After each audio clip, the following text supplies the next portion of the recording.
அல்லாஹ்வுடைய பெரும் கிருபையினால்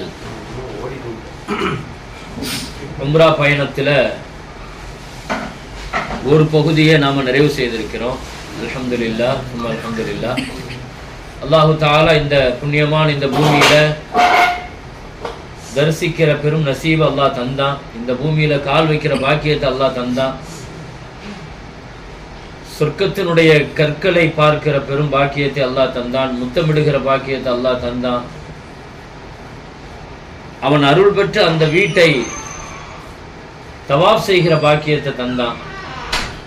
தொழுதோம், தவாப் செய்தோம், காபாவை பார்த்தோம். ஒரு நாளைக்கு 120 ரஹ்மத்துகள் இறங்குற பூமியில் நாங்கள் ஸல்லல்லாஹு அலைஹி வஸல்லம் அந்த இடத்துல தவாப் செய்யக்கூடியவர்கள் மேல 60 ரஹ்மத்துகளும், தொழக்கூடியவங்களுக்கு 40 ரஹ்மத்தும், காபத்துல்லாஹுவை பார்க்குறாங்கள அவங்களுக்கு 20 ரஹ்மத்தும் உண்டுன்னாங்க. ரஹ்மத்தினுடைய மதிப்பு என்ன? ரஹ்மத் அருள், அல்லாஹ்வுடைய அருள் பார்வை நம்ம மேல லேசா விழுந்தா போதும், அது பெரிய பாக்கியம். அது அந்த ரஹ்மத்துக்காகத்தான் நம்ம என்ன செஞ்சிருக்கிறோம். அல்லாஹ் குர்ஆன்ல சொல்லுவான், வைதா குர்ஆல் குர்ஆனு ஃபஸ்தமிஉ லஹு அன்சித்து. எங்காவது குர்ஆன் ஓதப்பட்டுச்சுன்னு சொன்னா நீங்க வாய் மூடி காது தாழ்த்தி நீங்க கேளுங்க, பேசாதீங்க. லஅல்லக்கும் துர்ஹமூன், நீங்கள் ரஹ்மத்து செய்யப்படுவீர்கள் அப்படிங்கிறான் அல்லாஹ்.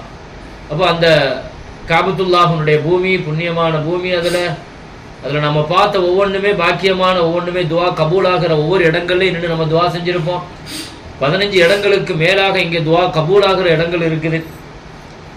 சஃபா மலை துவா செஞ்சோம், மருவா துவா செஞ்சோம், மைலைன் அகலரைன்னு சொல்லிட்டு 2 பச்சை லைட்டுக்கு நடுவுல. ஒவ்வொரு வரலாற்றுனா அதிகமாக உங்களோடு நிறைய வாய்ப்புகள் கிடைக்கல. ஒவ்வொரு தினமும் ஒவ்வொரு ஆளும் ஒவ்வொரு விஷயத்தில் ரொம்ப தொடர்ந்து பிஸியா இருக்கிறதுனால நமக்கான இடையில ஜியாரா டூர் 2 நாள் வந்ததுனால அந்த இடங்களை பத்தி நிறைய சொல்வதற்கான வாய்ப்புகள் சரியான முறையில அமையலன்னு தான் நான் சொல்றேன்.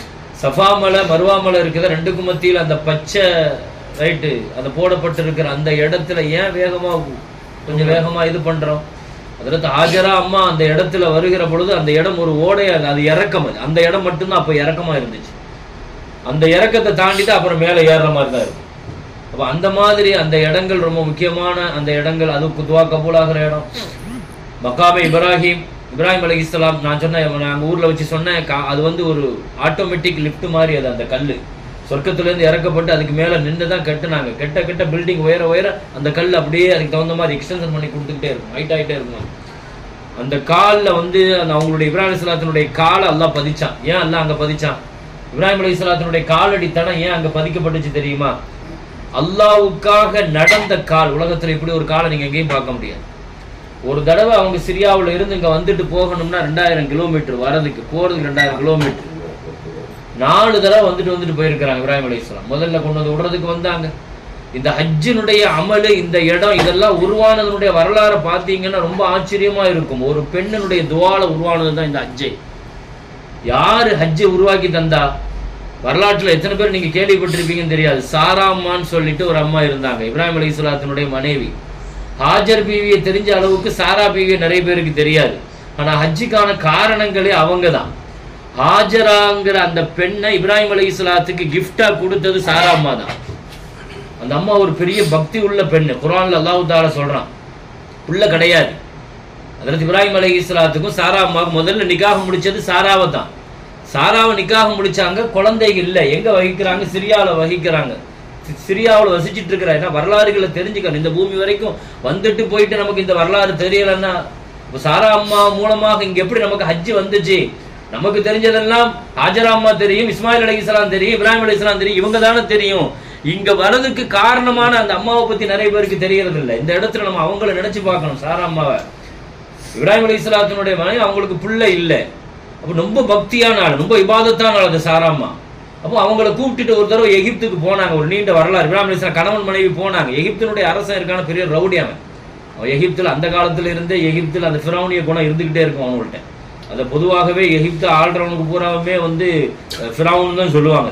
அப்போ அந்த அந்த அந்த பாரம்பரியமான அந்த குணம் அது.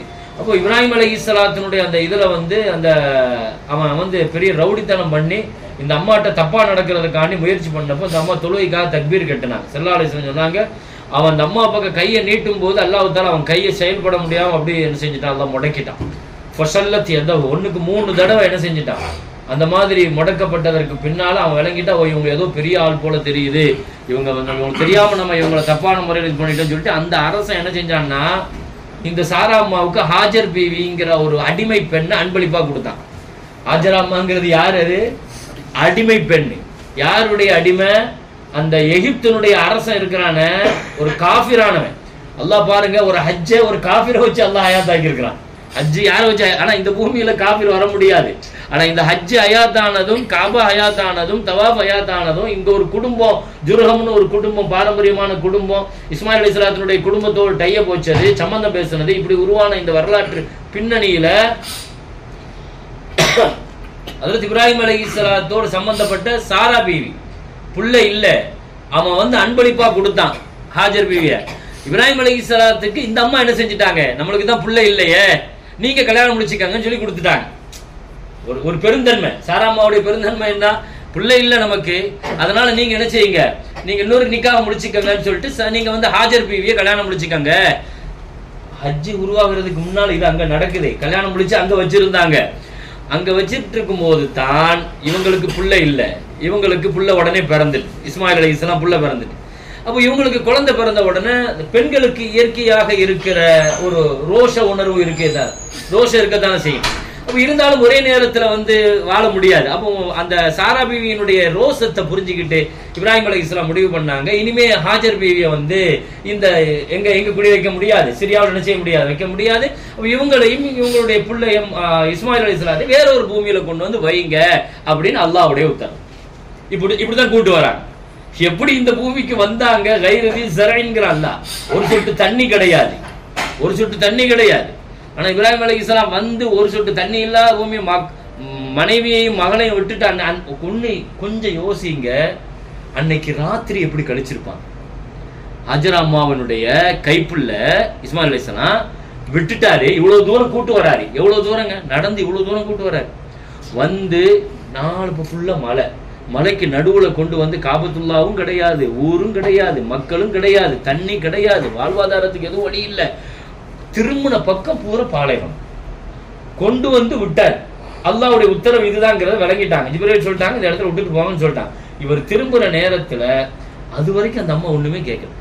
எங்க கூட்டு போறீங்க, எங்க தங்க வைக்க போறீங்க, அடுத்த நேரம் சாப்பாட்டுக்கு நாங்க என்ன செய்வோம், இன்னைக்கு ராத்திரியை நாங்க எப்படி கழிப்போம், விட்டுட்டு அவர் பாட்டுக்கு திரும்பி போய்கிட்டே இருக்கிறாரு. அந்த மலையை விட்டு மலையிற வரைக்கும் அந்த அம்மா பார்த்துக்கிட்டே இருந்து கடைசி இவர் மலையில ஏறுற இவரை பார்த்து இவர் போற மாதிரி தெரியுத, இவர் நம்மளோட தங்குற மாதிரி தெரியலையேன்னு விளங்கிட்டு தான் அந்த அம்மா ஹாஜர் பீவி வேகமா கேட்டாங்க, என்னங்க அல்லாஹ்வும் அமரக்க, அல்லாஹ்வுடைய உத்தரவா அப்படின்னு கேக்குறாங்க. எவ்வளவு நேரம் கழிச்சு பாருங்க, கணவனுக்கு கட்டுப்படுற அந்த இதை பாருங்க. ஒரு வார்த்தை கேட்கலையா அந்த அம்மா, அவரும் பாருங்க ஒண்ணுமே சொல்லலங்க. இப்ராஹிம் அலைஹிஸ்ஸலாம் கூட்டு வந்தாரே தவிர வந்துட்டு அல்லாஹ்வுடைய உத்தரவான்னு கேட்டதுக்கு தலையை மட்டும்தான் அசைச்சார். ஆமான்னு கூட சொல்லல, உட்கார்ந்து விளக்கம்லாம் செய்யல, தலையை மட்டும் அசைச்சார். இந்த அம்மா என்ன சொல்லுச்சு, இதன் லையுல்லாஹ் அல்லாஹ், அப்படின்னா அல்லாஹ் எங்களை வீணாக்க மாட்டான். இந்த அம்மா சொன்ன வார்த்தையை பாருங்க, அல்லாஹ் எங்களை என்ன செஞ்சிட மாட்டான், வீணாக்க மாட்டான், அல்லாஹ் எங்களை கைவிட மாட்டான். சொல்ல முடியுமாங்க? ஒரு தாய் கைப்பிள்ளைய வச்சுக்கிட்டு சாப்பாட்டுக்கு வழி இல்லாத ஒரு இடத்துல கொண்டு விட்டுட்டு கொஞ்சம் யோசிச்சு பாருங்க அந்த தியாகத்தை. ஹஜ்ஜு எப்படி உருவாச்சுங்கிறத விளங்கணும் இல்லையா?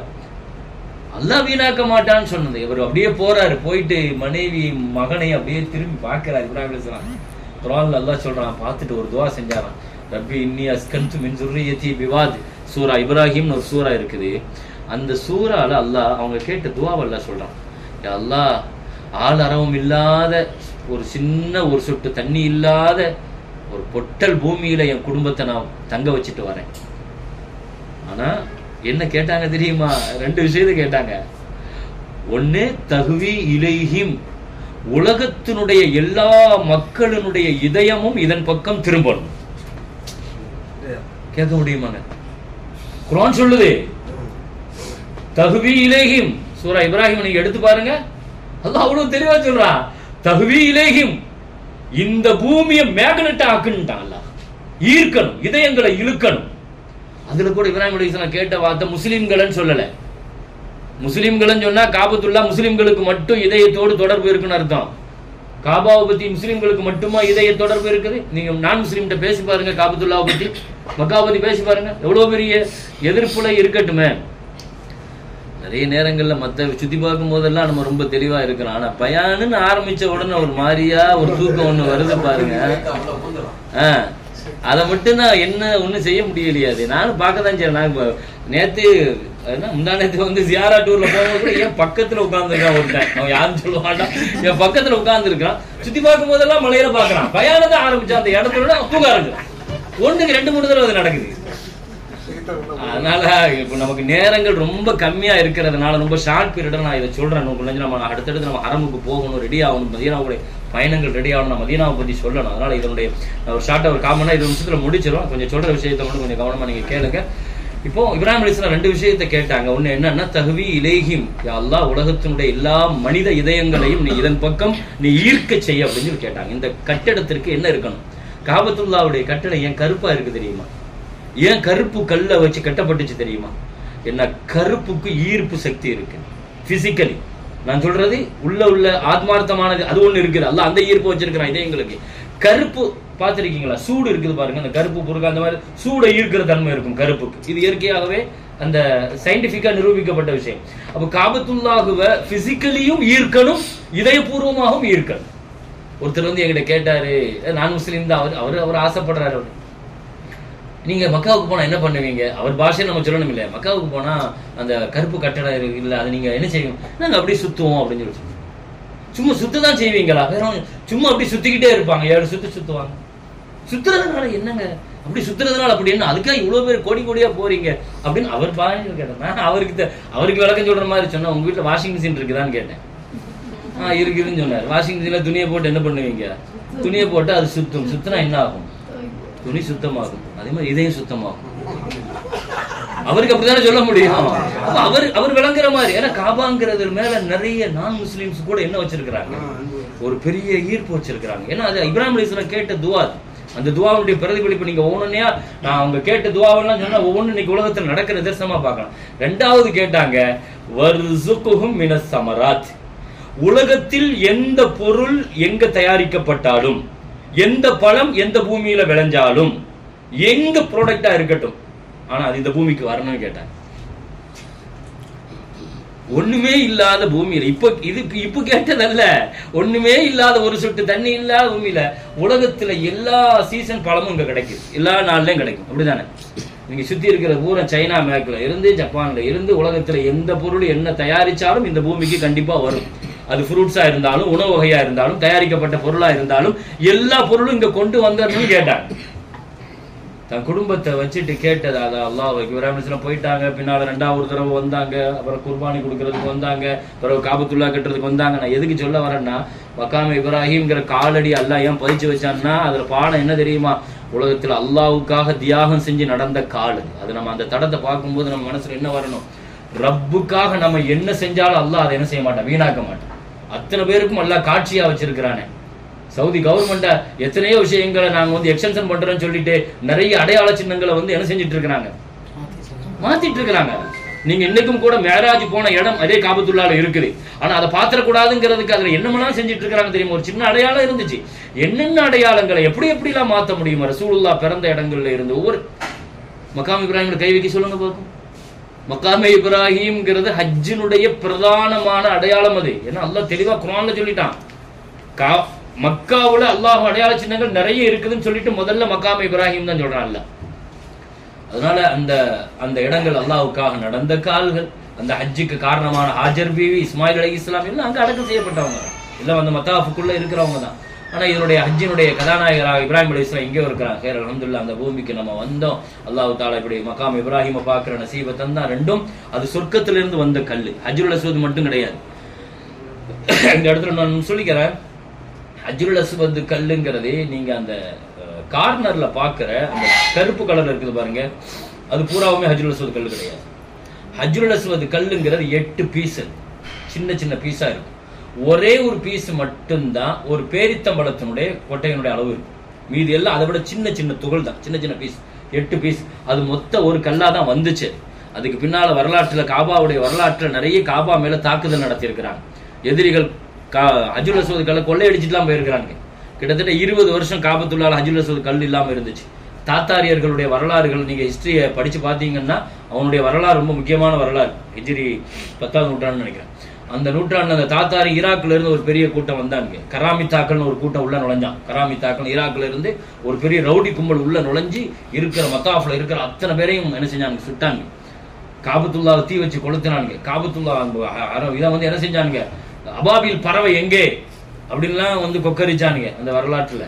அப்போ அல்லாஹ் தாலா திரும்ப மறுபடியும் என்ன செஞ்சான், இஸ்லாமிய ஆட்சி வந்து அவன்கிட்ட போய் இது பண்ணி பேசி, எடா இந்த உலகத்துல நீ நினைக்கிற மாதிரி அந்த கல் இல்லடா, அது நீ வேணா அந்த கல்லுக்கு தனித்தன்மை இருக்குடா, நீ வேணா தண்ணியில போட்டு பாது, அது மிதக்கும், அது அந்த கல் என்ன செய்யும், அது அந்த கல்லுக்குன்னு சில தனித்தன்மைகள் இருக்குதுன்னு சொல்லிட்டு உலகத்துல எந்த கல்லோட வேணா நீ அதை டெஸ்ட் பண்ணி பாரு, ஒரு கல்லுல இருக்கிற மினரல்ஸ் என்னமெல்லாம் ஒரு கல்லுடைய மெட்டீரியல் இருக்குமோ எதுவுமே அந்த எதுல இருக்காது.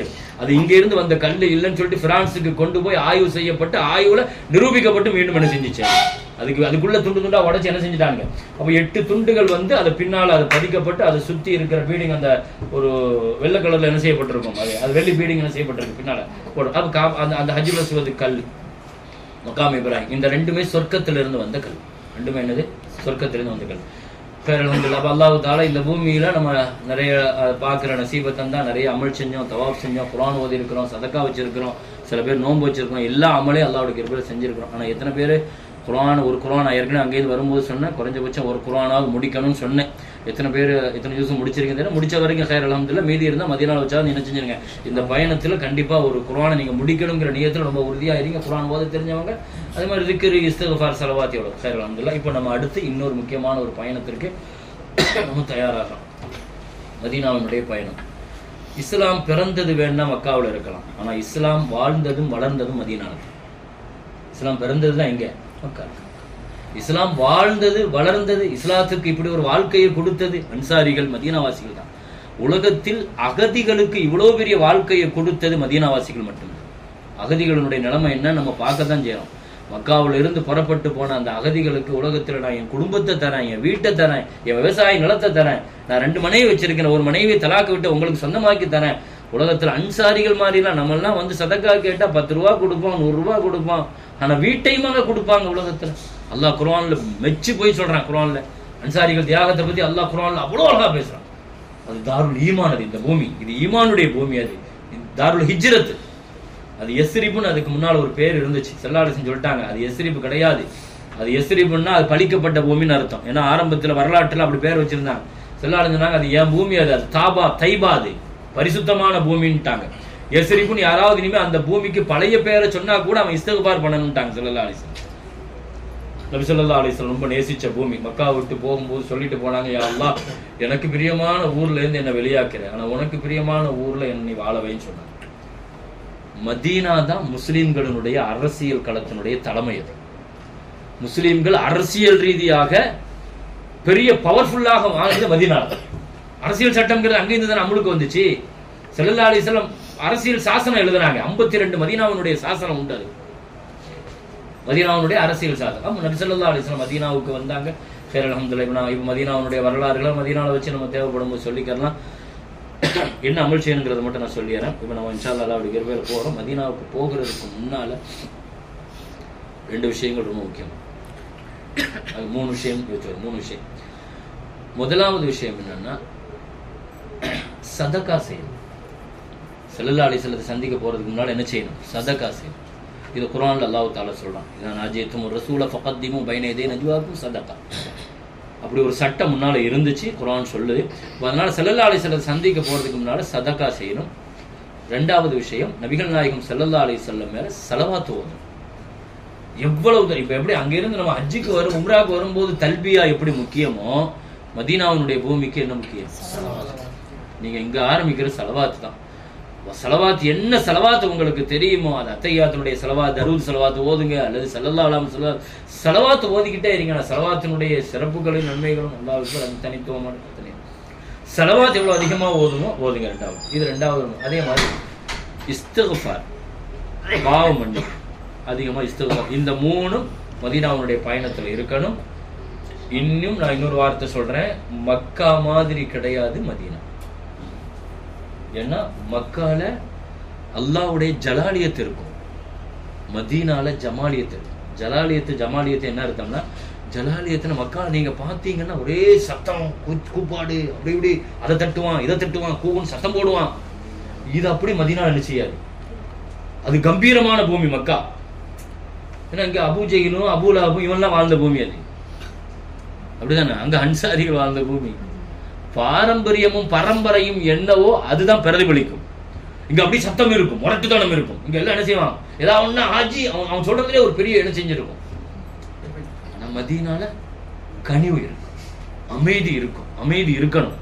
மதீனால நீங்க அங்க போய் பாத்தீங்கன்னா அங்க எதுவுமே சத்தம் இருக்கக்கூடாதுங்க உள்ள. ஏன் தெரியுமா, அல்லாஹ் குர்ஆன்ல மதீனால ரசூலுல்லாஹ்ட்ட எப்படி நடக்கணும்ங்கிறதுக்கு ஒரு சூறாவை இறக்கணும் அல்லாஹ். ஹுஜராத்னு அந்த சூறாவுக்கு பேரு. ஒழுக்கத்துக்குன்னே ஒரு சூறா இறக்கணும். நீங்க அந்த அதவோடு அங்க நடக்கணும்னு சொல்லிட்டு அல்லாஹ் என்ன சொல்றான் தெரியுமா, அந்த பூமியில ரசூலுல்லாஹ்வுடைய தர்பார்ல நின்று மரியாதை குறைவாக நீ சத்தம் போட்டு பேசினாலோ இது பண்ணாலோ அன் தஹ்பத அமாலுக்கும், உன் அமலை பூரா அடிச்சுட்டு ஊருக்கு அனுப்பிடும்ட்டாங்க. நீ 10 ஹஜ்ஜி 20 ஹஜ்ஜி 30 ஹஜ்ஜி எத்தனை உம்ரா எத்தனை 50 குர்ஆன் ஓதி இருக்கேன்னு அப்படி என்ன செஞ்சாலும் என் ஹபீப் முக்கியம்ட்டாங்களா, என்னுடைய நேசர் முக்கியம். ஸல்லல்லாஹு அலைஹி வஸல்லம் தர்பார்ல நிற்கிற பொழுது அவ்வளவு கண்ணியத்தை பேணணும். தயவு செய்து அதப் விஷயத்துல இமாம்கள் அபூ ஹனீஃபால இருந்து எல்லாருமே ரொம்ப முக்கியமா சொல்றாங்க. ஏன்னா அந்த மஸ்ஜிதுக்குள்ள உள்ள போகும்போது நம்ம என்ன செய்வோம், உள்ள நுழையும் போது நம்ம என்ன ஓதணுங்கிறத நம்ம அதை சொல்லுவோம்.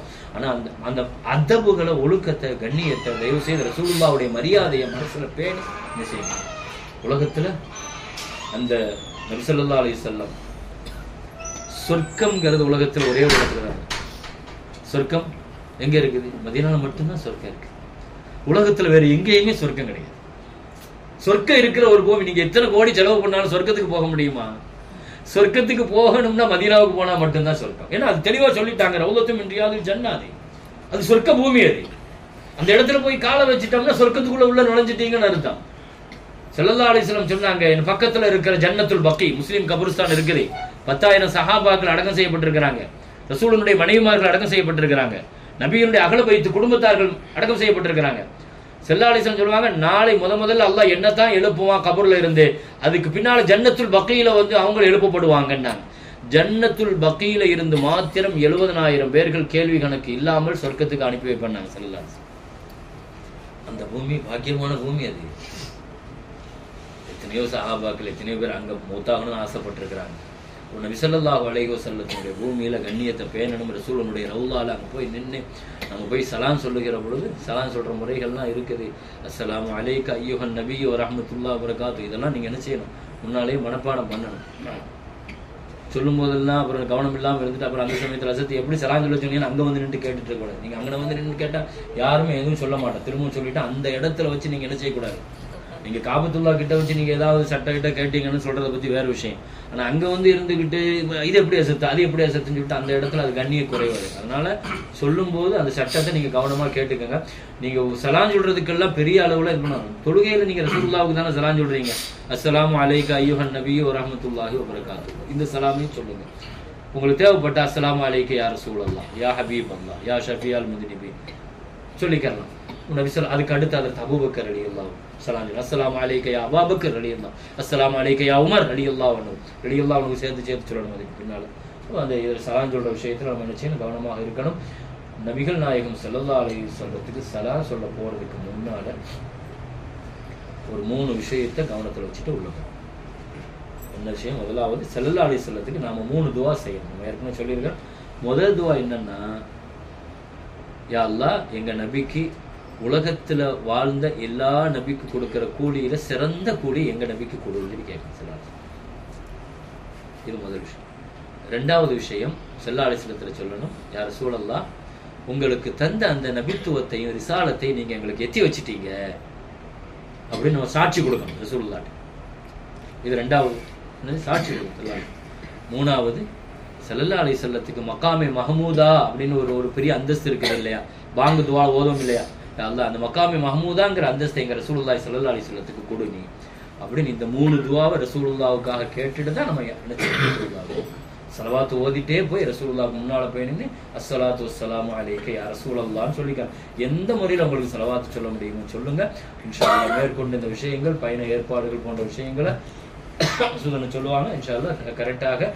மதீனாவுடைய கண்ணியத்து விஷயங்கள்ல ரொம்ப கவனக்குறை நடந்துட வேண்டாம் என்பதை மீண்டும் மீண்டும் நம்ம சொல்றோம். அந்த இடத்துல போய் நின்றுக்கிட்டு செல்ஃபி எடுக்கிறது, ஃபோன் பண்றது, இதெல்லாம் பெரிய அவமரியம். செய்யாது. தயவு செய்து அந்த இடத்துல போய் ரசூலுடைய ரவுலாவுக்கு பக்கத்துல போய் நின்று என்ன செய்யாதீங்க, செல்ஃபி எடுக்கிற இந்த மாதிரி வேலைகள்லாம் வச்சுக்காதீங்க. நீங்கள் தூரமாக வெளியே நிற்கிறீங்க, இது பண்ணுறீங்க, அதுனுடைய இது வேலை வச்சுட்டு நம்ம போயிடும். ஆனால் ரசூலுடைய ரவுலா கிட்ட போயிட்டீங்கன்னா தயவு செய்து அதில் கவனமாக இருங்க. அதே மாதிரி ரவுலாவுக்கு நம்ம அப்பாயின்மெண்ட் வாங்கி கொடுப்பாங்க, உள்ளே போய் தொழுவோம் சொர்க்கத்தில் உடைய இடம். இப்போ முன்னாலாம் இப்போ எப்படினாலும் போய்க்கலாம். இப்போ அப்பாயின்மெண்ட் வச்சுட்டா அது ஒரு வகைக்கு நன்மை தான். அந்த நேரத்தில் நம்ம கொடுக்கப்பட்ட நேரத்தில் போய் நம்ம அந்த இடத்துல போய் நிற்கும் போது அல்லாஹ்ட்ட ஒரு துவா நம்ம செஞ்சாருன்னு, யா அல்லாஹ் என்னை சொர்க்கத்துக்கு கொண்டு வந்து நிறுத்திட்டேன், நீ குர்ஆன்ல சொல்ற சொர்க்கத்துக்கு உள்ள வந்துட்டா திரும்ப வெளியே அனுப்ப மாட்டேன்னு சொல்லி குர்ஆன்ல சொல்ற, அதனால எனக்கு கண்டிப்பா நீ சொர்க்கத்தை தரணும் அப்படின்னு அல்லாஹ் கேட்கணும். அல்ஹம்துலில்லாஹ், அல்லாஹ் தஆலா நம்ம பயணத்தை லேசாக்கி பாதுகாப்பானதாக ஆக்கி பயனுள்ளதாக ஆக்கி என்னென்ன முழுமையாக அமல் செய்ய முடியுமோ முழுமையாக அமல் செய்கிற பாக்கியத்தை அல்லாஹ் தஆலா நம்ம அனைவர்களுக்கும் தந்தருள்வானாக. அல்ஹம்துலில்லாஹி ரப்பில் ஆலமீன். அஸ்ஸலாமு அலைக்கும் வரஹ்மத்துல்லாஹி.